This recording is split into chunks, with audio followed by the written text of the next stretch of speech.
ಹರಿಹರಪುರ, ಶೃಂಗೇರಿ, ಶಕಟಪುರ ಮತ್ತು ಹೊರನಾಡು ಪ್ರವಾಸಕ್ಕೆ ನಿಮಗೆ ಸುಸ್ವಾಗತ.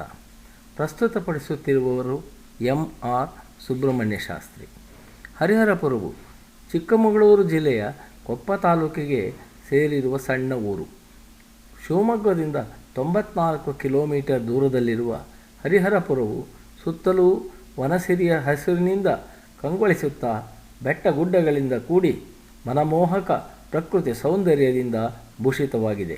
ಇಲ್ಲಿ ಪವಿತ್ರವಾದ ತುಂಗಾ ನದಿಯು ಹರಿಯುತ್ತಿದ್ದು ಊರಿಗೆ ನೀರಿನ ಆಸರೆಯಾಗಿರುವುದಲ್ಲದೆ ಭಕ್ತರಿಗೆ ಪಾಪನಾಶಿನಿಯಾಗಿದೆ. ಹರಿಹರಪುರಕ್ಕೆ ಪೌರಾಣಿಕ ಹಿನ್ನೆಲೆಯೂ ಇದೆ. ದಕ್ಷ ಬ್ರಹ್ಮನು ಮಹಾಯಾಗ ಮಾಡಲು ನಿರ್ಧರಿಸಿ ದೇವಾನುದೇವತೆಗಳಿಗೆ ಆಹ್ವಾನ ಕಳಿಸಿದಂತೆ. ಆದರೆ ತನ್ನ ಅಳಿಯನಾದ ಪರಶಿವನಿಗೆ ಮಾತ್ರ ಉದ್ದೇಶಪೂರ್ವಕವಾಗಿಯೇ ದಕ್ಷ ಬ್ರಹ್ಮನು ಆಹ್ವಾನ ನೀಡಲಿಲ್ಲ. ಮಹಾಯಾಗಕ್ಕೆ ದೇವಾನುದೇವತೆಗಳೆಲ್ಲ ಹೋಗುತ್ತಿರುವ ವಿಷಯ ತಿಳಿದು ಶಿವನ ಮಡದಿಯು ತನ್ನ ತಂದೆಯು ಕಾರ್ಯಭಾರದಿಂದ ಅಳಿಯನನ್ನು ಕರೆಯಲು ಮರೆತಿರಬಹುದೆಂದು ಭಾವಿಸಿದಳು. ಶಿವನನ್ನು ಕಾಡಿ ಬೇಡಿ ಒಪ್ಪಿಸಿ ಯಾಗಶಾಲೆಗೆ ಬಂದಾಗ ಅವಳನ್ನು ಎಲ್ಲರ ಎದುರಿಗೆ ತಂದೆಯು ಅವಮಾನಿಸಿದಾಗ ದುಃಖದಿಂದ ಅಲ್ಲಿದ್ದ ಯಜ್ಞಕುಂಡಕ್ಕೆ ಹಾರಿಕೊಂಡಳು. ವಿಷಯ ತಿಳಿದ ಶಿವನು ಕೋಪಗೊಂಡು ಯಜ್ಞವನ್ನು ಹಾಳುಗೆಡವಿ ಶಿಕ್ಷೆ ನೀಡಲು ವೀರಭದ್ರನನ್ನು ಕಳಿಸಿದನು. ಅವನು ದಕ್ಷಬ್ರಹ್ಮನ ಶಿರಚ್ಛೇದನವನ್ನು ಮಾಡಿದನು. ಅಲ್ಲಿದ್ದ ಋಷಿಮುನಿಗಳು ಶಿವನನ್ನು ಪ್ರಾರ್ಥಿಸಿ ಶಾಂತನಾಗುವಂತೆ ಬೇಡಿಕೊಂಡರು. ಆಗ ಪರಮೇಶ್ವರನು ಯಜ್ಞಕುಂಡದಲ್ಲಿಯೇ ಪ್ರತ್ಯಕ್ಷನಾಗಿ ಎಲ್ಲರನ್ನೂ ಆಶೀರ್ವದಿಸಿದನಂತೆ. ಹರಿಹರಪುರವೆಂಬ ಈ ಸ್ಥಳದಲ್ಲಿಯೇ ದಕ್ಷಬ್ರಹ್ಮನ ಯಜ್ಞವು ನಡೆಯಿತೆಂದು ಪ್ರತೀತಿ. ಅದರ ಪ್ರತೀಕವೆಂಬಂತೆ ಪುರಾತನವಾದ ಸ್ವಯಂಭೂ ದಕ್ಷಹರ ಸೋಮೇಶ್ವರ ದೇವಾಲಯವೂ ಸಹ ಇಲ್ಲಿಯೇ ಇದೆ. ಇನ್ನೊಂದು ಪೌರಾಣಿಕ ಕಥೆಯಂತೆ ವಿಂಧ್ಯ ಪರ್ವತವು ಎತ್ತರಕ್ಕೆ ಬೆಳೆದು ಸೂರ್ಯನ ಸಂಚಾರಕ್ಕೆ ಅಡಚಣೆಯಾಗುವಂತಾಯಿತು. ಆಗ ಉತ್ತರ ದೇಶದಲ್ಲಿದ್ದ ಅಗಸ್ತ್ಯರು ಉತ್ತರ ಭಾರತದಿಂದ ದಕ್ಷಿಣಕ್ಕೆ ಬಂದರಂತೆ. ಶಿಷ್ಯನಾದ ವಿಂಧ್ಯನು ತಲೆಬಾಗಿ ನಮಸ್ಕರಿಸಿದನಂತೆ. ಆಗ ಅವರು, ನಾನು ವಾಪಸ್ಸು ಬರುವವರೆಗೂ ಹೀಗೆಯೇ ಇರು ಎಂದು ಹೇಳಿ ಮತ್ತೆ ದಕ್ಷಿಣಕ್ಕೆ ಮುಂದುವರೆದರಂತೆ. ಉತ್ತರ ದೇಶಕ್ಕೆ ವಾಪಸ್ಸು ಹೋಗದೆ ವಿಂಧ್ಯನ ಬೆಳವಣಿಗೆಯನ್ನೇ ತಡೆದರಂತೆ. ಅಂತಹ ಮಹಾತಪಸ್ವಿಯ ಆಶ್ರಮವು ಈ ಹರಿಹರಪುರದಲ್ಲಿಯೇ ಇದ್ದು ಅದು ಅವರ ತಪೋಭೂಮಿಯಾಗಿದ್ದಿತು ಎಂಬುದು ಇಲ್ಲಿನ ಪ್ರತೀತಿ. ಅಗಸ್ತ್ಯರು ಪೂಜಿಸುತ್ತಿದ್ದ ಲಕ್ಷ್ಮೀ ನರಸಿಂಹ ಮೂರ್ತಿಯು ಅಲ್ಲಿದ್ದ ಕೃಷ್ಣ ಎಂಬ ಬಾಲಕನ ಬಳಿ ಇದ್ದಿತ್ತಂತೆ. ಆ ಬಾಲಕನು ಅದನ್ನು ಭಕ್ತಿಯಿಂದ ಪೂಜಿಸುತ್ತಿದ್ದನಂತೆ. ಅವನಿಂದ ವಿಷಯವನ್ನೆಲ್ಲ ಅರಿತ ಶಂಕರಾಚಾರ್ಯರು ಅವನಿಗೆ ಮಂತ್ರೋಪದೇಶವನ್ನು ಮಾಡಿದರು. ಆತನು ಸ್ವಯಂಪ್ರಕಾಶ ಕೃಷ್ಣ ಯೋಗೇಂದ್ರ ಸರಸ್ವತಿ ಎಂಬ ಹೆಸರಿನಿಂದ ಇಲ್ಲಿಯ ಮೊದಲ ಮಠಾಧೀಶರಾದರಂತೆ. ಶಂಕರಾಚಾರ್ಯರು ಶಾರದಾಂಬೆಯೊಂದಿಗೆ ಇಲ್ಲಿಗೆ ಬಂದಾಗ ಆ ಸ್ಥಳದ ಪವಿತ್ರ ಸ್ಪಂದನದಿಂದ ಪ್ರಭಾವಿತರಾಗಿ ಅಲ್ಲಿಯೇ ಶ್ರೀಚಕ್ರ ಹಾಗೂ ಶಾರದಾಂಬೆಯನ್ನು ಅಲ್ಲಿ ಪ್ರತಿಷ್ಠಾಪಿಸಿದರು. ಲಕ್ಷ್ಮೀ ನರಸಿಂಹನನ್ನೂ ಸಹ ಇಲ್ಲಿಯೇ ಪ್ರತಿಷ್ಠಾಪಿಸಲಾಗಿದೆ. ಹೀಗೆ ಇಲ್ಲಿ ಆದಿಶಂಕರಾಚಾರ್ಯರಿಂದ ಶಾರದಾ ಲಕ್ಷ್ಮೀ ನರಸಿಂಹ ಪೀಠದ ಸ್ಥಾಪನೆ ಆಯಿತು. ಹರಿಹರಪುರ ಮಠಾಧೀಶರಾದ ಶ್ರೀ ಶ್ರೀ ಸ್ವಯಂಪ್ರಕಾಶ ಶ್ರೀ ಸಚ್ಚಿದಾನಂದ ಸರಸ್ವತಿ ಮಹಾಸ್ವಾಮಿಗಳ ಮಾರ್ಗದರ್ಶನದಲ್ಲಿ ಮಠದ ಹಳೆಯ ಕಟ್ಟಡವನ್ನು ಕೆಡವಿ ಅಲ್ಲಿಯೇ ಹೊಸ ಕಟ್ಟಡ ನಿರ್ಮಿಸುವ ಕಾರ್ಯವು ಪ್ರಗತಿಯಲ್ಲಿ ಇದೆ. ಸುಸಜ್ಜಿತವಾದ ವಿಶಾಲವಾದ ಯಾಗಶಾಲೆ, ಭಕ್ತರ ವಸತಿ ಸೌಕರ್ಯಕ್ಕಾಗಿ ಲಕ್ಷ್ಮೀ ನಿವಾಸ ಈ ನಿರ್ಮಾಣ ಕಾರ್ಯಗಳು ಮುಗಿದಿವೆ. ಯಾತ್ರಿಗಳಿಗೆ ಇಲ್ಲಿ ಒಂದು ಕಿವಿಮಾತು. ಇಲ್ಲಿನ ತುಂಗಾ ನದಿಯಲ್ಲಿ ತೀರ್ಥಸ್ನಾನ ಮಾಡಲು ಅಡ್ಡಿಯಿಲ್ಲ. ಆದರೆ ಈಜಾಡುವ ಹುಡುಗಾಟಿಕೆ ಅಪಾಯಕ್ಕೆ ಎಡೆಗೊಡಬಹುದು. ಅನುಕೂಲಕರವಾದ ಕೇಂದ್ರ ಸ್ಥಳವಾದ ಈ ಹರಿಹರಪುರದಲ್ಲಿಯೇ ಉಳಿದುಕೊಳ್ಳುವುದೆಂದು ನಿರ್ಧರಿಸಿ ಬೆಂಗಳೂರಿನಿಂದ ರಾತ್ರಿಯ ಬಸ್ಸಿನಲ್ಲಿ ಹೊರಟು 350 ಕಿಲೋಮೀಟರ್ ದೂರ ಕ್ರಮಿಸಿ ಬೆಳಗ್ಗೆ 7:30 ಹೊತ್ತಿಗೆ ಹರಿಹರಪುರದ ಬಸ್ ಸ್ಟ್ಯಾಂಡ್ನಲ್ಲಿ ಇಳಿದೆವು. ಅಲ್ಲಿಂದ ಮಠದ ಲಕ್ಷ್ಮೀ ನಿವಾಸವನ್ನು ತಲುಪಿ ಕೊಠಡಿಯೊಂದನ್ನು ಬಾಡಿಗೆಗೆ ಪಡೆದು ಸ್ನಾನಾದಿಗಳನ್ನು ಪೂರೈಸಿದೆವು. ನಂತರ ದೇವರ ದರ್ಶನವನ್ನು ಪಡೆದು ಅಲ್ಲಿಂದ ಆಟೋದಲ್ಲಿ ಕುಳಿತು ಸುಮಾರು 3 ಕಿಲೋಮೀಟರ್ ದೂರದಲ್ಲಿದ್ದ ನೆಂಟರ ಮನೆಯನ್ನು ತಲುಪಿ ಅವರು ಆಧರಿಸಿ ನೀಡಿದ ಕಾಫಿ ತಿಂಡಿಯನ್ನು ತಿಂದು ಹಸಿವೆಯನ್ನು ಹಿಂಗಿಸಿಕೊಂಡೆವು. ಬಿಸಿಲು ಹೆಚ್ಚಾಗುವ ಮೊದಲೇ ವಾಪಸ್ಸು ಕಾಲ್ನಡಿಗೆಯಲ್ಲೇ ಹೊರಟೆವು. ನಾಗಲಾಪುರದ ಹತ್ತಿರ ತುಂಗಾ ನದಿಯ ಸೇತುವೆಯ ಮೇಲೆ ಸಾಗುವಾಗ ಅದನ್ನು 1889ರಲ್ಲಿ ಕಟ್ಟಿದ್ದು ಎಂದು ಫಲಕದಲ್ಲಿ ಕೆತ್ತಲಾಗಿರುವುದನ್ನು ಕಂಡು, ಅಬ್ಬಾ, ಇದಕ್ಕೆ ಇಂದಿಗೆ 123 ವರ್ಷಗಳಾಗಿವೆ ಎಂದು ಆಶ್ಚರ್ಯಪಡುತ್ತಾ ಅದರ ಗಟ್ಟಿತನವನ್ನು ನೋಡಿ ಸಂತೋಷಿಸಿದೆವು. ಮುಂದೆ ಸಾಗುತ್ತಾ ಮಧ್ಯಾಹ್ನ 1:45 ಹೊತ್ತಿಗೆ ಮಠ ತಲುಪಿದೆವು. ಅಲ್ಲಿ ಭೋಜನ ಶಾಲೆಯಲ್ಲಿ ಊಟದ ರುಚಿ ಆನಂದಿಸಿದೆವು. ಆಮೇಲೆ ಕೋಣೆಗೆ ಹೋಗಿ ಸ್ವಲ್ಪ ವಿಶ್ರಾಂತಿ ಪಡೆದು ಸಂಜೆ 4:15 ಹೊರಟು 1.5 ಕಿಲೋಮೀಟರ್ ದೂರದಲ್ಲಿದ್ದ ತುಂಗಾ ನದಿಯ ತೂಗು ಸೇತುವೆಯನ್ನು ದಾಟಿ ಪ್ರಬೋಧಿನಿ ಗುರುಕುಲವನ್ನು ತಲುಪಿದೆವು. ಆದರೆ ಅಲ್ಲಿನ ವಿದ್ಯಾರ್ಥಿಗಳೆಲ್ಲರೂ ದೀಪಾವಳಿಯ ರಜೆಗೆ ತಮ್ಮ ಊರುಗಳಿಗೆ ಹೋಗಿದ್ದರು. ಅಲ್ಲಿದ್ದ ಇಂಗ್ಲಿಷ್ ಶಿಕ್ಷಕರೊಬ್ಬರು ಆ ಸಂಸ್ಥೆಯಲ್ಲಿನ ಶಿಕ್ಷಣ ಕ್ರಮ, ಚಟುವಟಿಕೆಗಳು, ವಿದ್ಯಾರ್ಥಿಗಳ ದಿನಚರಿ ಇತ್ಯಾದಿಗಳನ್ನೆಲ್ಲ ವಿವರಿಸಿದರು. ಅವರಿಗೆ ಧನ್ಯವಾದವನ್ನು ಹೇಳಿ ಸಂತೋಷದಿಂದ ಮತ್ತೆ ಮಠಕ್ಕೆ ಬರುವಾಗ ಕತ್ತಲಾಗಿತ್ತು. ಸ್ವಲ್ಪ ವಿಶ್ರಮಿಸಿ ಆಮೇಲೆ ರಾತ್ರಿಯ ಊಟವನ್ನು ಮುಗಿಸಿ ಕೊಠಡಿಗೆ ಬಂದಾಗ ಕಾಲು ನೋಯುತ್ತಿದ್ದರೂ ಮನಸ್ಸು ಮುದಗೊಂಡಿತ್ತು. ಈ ಊರಿನ ಸುತ್ತಮುತ್ತ ಇನ್ನೂ ಹಲವು ಪವಿತ್ರ ಕ್ಷೇತ್ರಗಳಿವೆ. ಆಗುಂಬೆ, ಶೃಂಗೇರಿ ಮತ್ತು ಕೊಪ್ಪದ ರಸ್ತೆಗಳು ಇಲ್ಲಿ ಕೂಡುತ್ತವೆ. ಇತರ ಊರುಗಳಿಂದ ಕೊಪ್ಪದ ಮಾರ್ಗವಾಗಿ ಶೃಂಗೇರಿಗೆ ಹೋಗುವ ಬಸ್ಸುಗಳೆಲ್ಲವೂ ಹರಿಹರಪುರದ ಮೂಲಕವೇ ಸಾಗಬೇಕು. ಲಾಡ್ಜ್ಗಳು ಇಲ್ಲಿ ಕಾಣಬರಲಿಲ್ಲ. ಹೋಟೆಲುಗಳು ಅತಿ ಕಡಿಮೆ. ಮಾರನೇ ದಿನ ಬೆಳಗಿನ ಸ್ನಾನಾದಿಗಳನ್ನು ಪೂರೈಸಿ ಅಲ್ಲಿಯ ಬಸ್ ಸ್ಟ್ಯಾಂಡ್ನಿಂದ 12 ಕಿಲೋಮೀಟರ್ ಪ್ರಯಾಣಿಸಿ ಶೃಂಗೇರಿಗೆ ತಲುಪಿದೆವು. ಶೃಂಗೇರಿಯು ತುಂಗೆಯ ತಟದಲ್ಲಿದ್ದು ಸುತ್ತಲೂ ವನಸಿರಿ ಗಿರಿ ಶಿಖರಗಳಿಂದ ಕೂಡಿ ಮನಮೋಹಕವಾಗಿದೆ. ಅದ್ವೈತ ಸಿದ್ಧಾಂತ ಪ್ರತಿಪಾದಕರಾದ ಆದಿಶಂಕರಾಚಾರ್ಯರು ಶೃಂಗೇರಿಯಲ್ಲಿನ ತುಂಗೆಯ ದಡಕ್ಕೆ ಬಂದರು. ಅಲ್ಲಿನ ಕುದಿ ಬಿಸಿಲಿನಲ್ಲಿ ಕಪ್ಪೆಯೊಂದು ಪ್ರಸವ ವೇದನೆಯಿಂದ ಬಳಲುತ್ತಿತ್ತು. ಆಗ ನಾಗರ ಹಾವೊಂದು ಬಂದು ತನ್ನ ಹೆಡೆ ಬಿಚ್ಚಿ ಕಪ್ಪೆಗೆ ಬಿಸಿಲಿನಿಂದ ರಕ್ಷಣೆ ನೀಡಿತು. ಅದನ್ನು ಕಂಡ ಶಂಕರರು, ಆಹಾ, ಪ್ರಕೃತಿ ಸಹಜ ವೈರಿಗಳಾದ ಕಪ್ಪೆ ಮತ್ತು ಹಾವು ಹೀಗೆ ವೈರವನ್ನು ಮರೆತು ಬದುಕಿರುವುದು ಈ ಸ್ಥಳದ ಮಹಿಮೆಯೇ ಸರಿ ಎಂದು ಅಲ್ಲಿಯೇ 12 ವರ್ಷ ನೆಲೆಸಿದ್ದಲ್ಲದೆ ದಕ್ಷಿಣಾಮ್ನಾಯ ಪೀಠವನ್ನು ಸ್ಥಾಪಿಸಿದರು. ಕಾಲು ತೊಳೆದು ಬರಲು ನದಿಗೆ ಹೊರಟೆವು.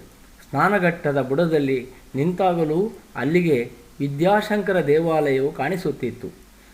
ನದಿಯಲ್ಲಿಯ ಮೀನುಗಳು ಯಾರ ಹೆದರಿಕೆಯೂ ಇಲ್ಲದೆ ಭಕ್ತಾದಿಗಳು ನದಿಗೆ ಎಸೆಯುವ ಕಡಲೆಪುರಿಯನ್ನು ತಿನ್ನಲು ಪೈಪೋಟಿ ನಡೆಸುತ್ತಿದ್ದವು. ಅಲ್ಲಿಂದ ವಿದ್ಯಾಶಂಕರ ದೇವಾಲಯ, ಶಂಕರಾಚಾರ್ಯರ ಗುಡಿ, ಶಾರದಾಂಬಾ ದೇವಾಲಯವನ್ನು ನೋಡಿದೆವು. ಮಂಗಳಾರತಿಯ ನಂತರ ಭಕ್ತಾದಿಗಳು ಅಲ್ಲಿ ಜಾಗ ಖಾಲಿ ಮಾಡಿದ್ದರಿಂದ ನಮಗೆ ದರ್ಶನ ಉತ್ತಮವಾಗಿ ಆಯಿತು.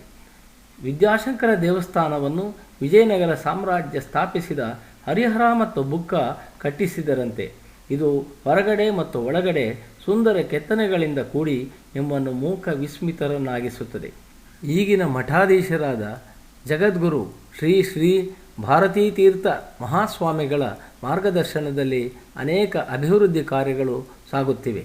ಮಹಾದ್ವಾರದ ಗೋಪುರ ಕಟ್ಟುವ ಕೆಲಸ ಮಠದ ಹತ್ತಿರವೇ ಸಾಗುತ್ತಿತ್ತು. ಶೃಂಗೇರಿಯಲ್ಲಿ ವಸತಿ ಗೃಹಗಳು ಮತ್ತು ಖಾಸಗಿ ಲಾಡ್ಜ್ ಕೂಡ ಇವೆ. ದೇವಸ್ಥಾನದ ಭೋಜನ ವ್ಯವಸ್ಥೆ ಬಹು ಸುಂದರವಾಗಿದೆ. ಅನೇಕ ಹೋಟೆಲುಗಳು ಇರುವುದರಿಂದ ಊಟ ತಿಂಡಿಗೆ ತಾಪತ್ರಯವಾಗಲಾರದು. ಅನೇಕ ಊರುಗಳಿಂದ ನೇರ ಬಸ್ ಸೌಲಭ್ಯವಿದೆ. ವಿಶೇಷ ಹಬ್ಬ ಹರಿದಿನಗಳಲ್ಲದ ದಿನಗಳಲ್ಲಿ ನಿಮಗೆ ಊಟ ಮತ್ತು ವಸತಿಗೆ ಯಾವ ತೊಂದರೆಯೂ ಆಗಲಾರದು. ಸಮಯದ ಅಭಾವದಿಂದ ತುಂಗಾ ಮತ್ತು ಭದ್ರಾ ನದಿಗಳ ಉಗಮ ಸ್ಥಳ ಗಂಗಾಮೂಲಕ್ಕೆ ಹೋಗಿ ಬರಲು ನಮಗೆ ಆಗಲಿಲ್ಲ. ಅಲ್ಲಿಂದ ಹರಿಹರಪುರಕ್ಕೆ ವಾಪಸ್ಸು ಬಂದೆವು. ಊಟ ಮತ್ತು ವಿಶ್ರಾಂತಿಯ ನಂತರ ಶಕಟಪುರವನ್ನು ನೋಡಲು ಹೊರಟೆವು. ಶಕಟಪುರದಲ್ಲಿ ಶಕಟ ಮುನಿಯು ತಪಸ್ಸನ್ನು ಆಚರಿಸಿ ಮುಕ್ತಿ ಪಡೆದನಂತೆ. ಆ ತಪೋಭೂಮಿಯನ್ನು ಕಾಣಲು ಹರಿಹರಪುರ ಬಸ್ ಸ್ಟ್ಯಾಂಡಿನಿಂದ ಕೊಪ್ಪ ಕಮ್ಮರಡಿ ಬಸ್ ಹತ್ತಿ ಬಂಡಿಗಡಿಯಲ್ಲಿ ಇಳಿದು ಅಲ್ಲಿಂದ ಸುಮಾರು 1.5 ಕಿಲೋಮೀಟರ್ ನಡೆದು ಶಕಟಪುರವನ್ನು ತಲುಪಿದೆವು. ಇಲ್ಲಿನ ದೇವಾಲಯವು ತುಂಗೆಯ ಮಡಿಲಿನಲ್ಲಿದೆ. ದುರ್ಗೆ, ಉಮಾಮಹೇಶ್ವರ, ಲಕ್ಷ್ಮೀನಾರಾಯಣ, ವಿಶ್ವೇಶ್ವರ, ವೆಂಕಟರಮಣ, ಸಿದ್ಧಿವಿನಾಯಕ ಮತ್ತು ಮಹಾಗಣಪತಿ ದೇವಸ್ಥಾನಗಳು ಇಲ್ಲಿವೆ. ಶಂಕರಾಚಾರ್ಯರು ಉತ್ತರದಲ್ಲಿ ಸ್ಥಾಪಿಸಿದ ಉತ್ತರಾಮ್ನಾಯ ಜ್ಯೋತಿಷ್ಪೀಠ ಪರಂಪರೆಗೆ ಸೇರಿದ ಶಕಟಪುರ ಸಂಸ್ಥಾನವು ಶಂಕರಾಚಾರ್ಯರ ಶಿಷ್ಯರಾದ ತೋಟಕಾಚಾರ್ಯರಿಂದ ಹೀಗೆ 600 ವರ್ಷಗಳ ಹಿಂದೆ ಸ್ಥಾಪಿಸಲ್ಪಟ್ಟಿತು. ಇದು ಶ್ರೀ ವಿದ್ಯಾಪೀಠವೆಂದು ಹೆಸರಾಗಿದೆ.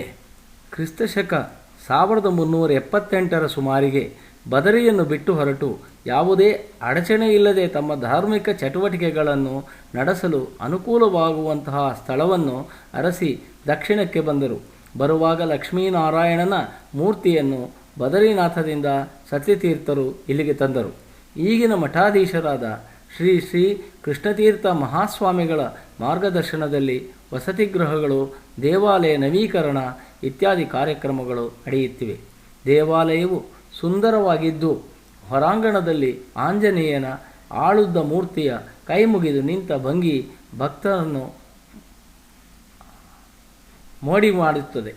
ದೇವಾಲಯದ ಒಳಗಿನ ಗೋಡೆಯಲ್ಲಿ ಕೃಷ್ಣಾವತಾರದ ಉಬ್ಬು ಚಿತ್ರಗಳು ಸುಂದರವಾಗಿ ಮೂಡಿಬಂದಿವೆ. ಅವುಗಳಿಗೆ ಇನ್ನೂ ಬಣ್ಣವನ್ನು ಬಳಿದಿರಲಿಲ್ಲ. ಕಾರಂಜಿಯ ಕೆಲಸ ಪ್ರಗತಿಯಲ್ಲಿತ್ತು. ದೇವಾಲಯದ ಹೊರಗಿನ ತೋಟದ ಕೆಲಸ ಪ್ರಾರಂಭವಾಗಿತ್ತು. ಬಲು ಆನಂದದಿಂದ ಕತ್ತಲಾಗುವುದರೊಳಗೆ ಹರಿಹರಪುರವನ್ನು ಸೇರಬೇಕೆಂಬ ತವಕದಿಂದ ಹೊರಟು ಬಂದೆವು. ಹಸಿವು ಬಾಯಾರಿಕೆ ತಣಿಸಲು ಬಂಡಿಗಡಿಯಲ್ಲಿ ನಿಮಗೆ ಉತ್ತಮ ಹೋಟೆಲು ಸೌಲಭ್ಯವಿಲ್ಲ. ಮಠದ ವಸತಿಗೃಹಗಳನ್ನು ಬಿಟ್ಟರೆ ಬೇರೆ ಯಾವ ಅನುಕೂಲವೂ ಅಲ್ಲಿ ಕಾಣಲಿಲ್ಲ. ಮಾರನೆಯ ದಿನ ಬೆಳಿಗ್ಗೆ ಮುಂಚೆ ಶೃಂಗೇರಿಯ ಮೂಲಕ ಹೊರನಾಡಿಗೆ ಹೊರಟೆವು. ಹೆಬ್ಬಾವಿನಂತೆ ಅಂಕುಡೊಂಕಾಗಿ ಮೇಲೇರುವ ಕೆಳಗಿಳಿಯುವ ರಸ್ತೆಗಳು, ಸುತ್ತಮುತ್ತ ಅಲ್ಲಲ್ಲಿ ಹಚ್ಚ ಹಸಿರಿನ ಕಾಫಿ ಮತ್ತು ಅಡಿಕೆ ತೋಟಗಳು, ಕೆಲವು ಕಡೆ ನೀರು ಹರಿಯುತ್ತಿರುವ ಹಳ್ಳಗಳು ದಾರಿಯಲ್ಲಿ ಕಂಗೊಳಿಸುತ್ತಿದ್ದುವು. ಉಪಹಾರಕ್ಕೆಂದು ಬಸರೀಕಟ್ಟೆಯಲ್ಲಿ ನಿಲ್ಲಿಸಿದಾಗ ತಿಂಡಿಯನ್ನು ತಿಂದು ಅಲ್ಲಿನ ಬೆಟ್ಟಗುಡ್ಡಗಳ ದೃಶ್ಯವನ್ನು ಕಣ್ಣು ಮತ್ತು ಕ್ಯಾಮರಾದಲ್ಲಿ ಸೆರೆ ಹಿಡಿದೆವು. 97 ಕಿಲೋಮೀಟರ್ ದೂರವನ್ನು ಕ್ರಮಿಸಿ ಹೊರನಾಡು ತಲುಪಿದಾಗ ಮಧ್ಯಾಹ್ನವಾಗಿತ್ತು. ಬೆಂಗಳೂರಿಗೆ ರಾತ್ರಿಯ ಬಸ್ಸಿನಲ್ಲಿ ಸ್ಥಳಾವಕಾಶ ಇಲ್ಲವೆಂದು ತಿಳಿದು ಅಲ್ಲಿಯೇ ರಾತ್ರಿ ತಂಗುವ ಯೋಚನೆಯನ್ನು ಮಾಡಿದೆವು. ಭಕ್ತ ನಿವಾಸದಲ್ಲಿ ಕೊಠಡಿಗೆಯನ್ನು ಬಾಡಿಗೆಗೆ ಪಡೆದು ಕೈಕಾಲು ತೊಳೆದು ಬಟ್ಟೆ ಬದಲಾಯಿಸಿ ದೇವರ ದರ್ಶನಕ್ಕೆಂದು ಹೊರಟೆವು. ಇಲ್ಲಿನ ರಥಬೀದಿ ಸ್ವಚ್ಛವಾಗಿದೆ. ಬಸ್ಸು ಮತ್ತು ಕಾರುಗಳನ್ನು ನಿಲ್ಲಿಸಲು ಸಾಕಷ್ಟು ಸ್ಥಳಾವಕಾಶವಿದೆ. ರಥಬೀದಿಯಲ್ಲಿ ಹೋದರೆ ದೇವಾಲಯದ ಮಹಾದ್ವಾರವು ಸಿಗುತ್ತದೆ. ಅದು ಆಕರ್ಷಕವಾದ ದೇವತಾಮೂರ್ತಿಗಳಿಂದ ಕೂಡಿ ಸುಂದರವಾಗಿದೆ. ಅಲ್ಲಿ ಮೆಟ್ಟಲುಗಳನ್ನು ಹತ್ತಿ ದೇವಾಲಯವನ್ನು ಪ್ರವೇಶಿಸಬೇಕು. ಹೆಚ್ಚಿನ ಜನಸಂದಣಿ ಇಲ್ಲದ ಕಾರಣ ನಮಗೆ ಅನ್ನಪೂರ್ಣೆಯ ದರ್ಶನವು ಬಲು ಹತ್ತಿರದಿಂದಲೇ ಆಯಿತು. ಭೋಜನ ಶಾಲೆಗೆ ಹೋಗಿ ಊಟ ಮಾಡಿ ನಂತರ ಕೊಠಡಿಯಲ್ಲಿ ಸ್ವಲ್ಪ ವಿಶ್ರಾಂತಿ ಪಡೆದು ಕಳಸಕ್ಕೆ ಹೊರಟೆವು. ರಸ್ತೆ ಪೂರ್ತಿ ಹಾಳಾಗಿ ಗುಂಡಿ ಗೊಟರುಗಳಿಂದ ತುಂಬಿ ಆಯಾಸವೆನಿಸಿತು.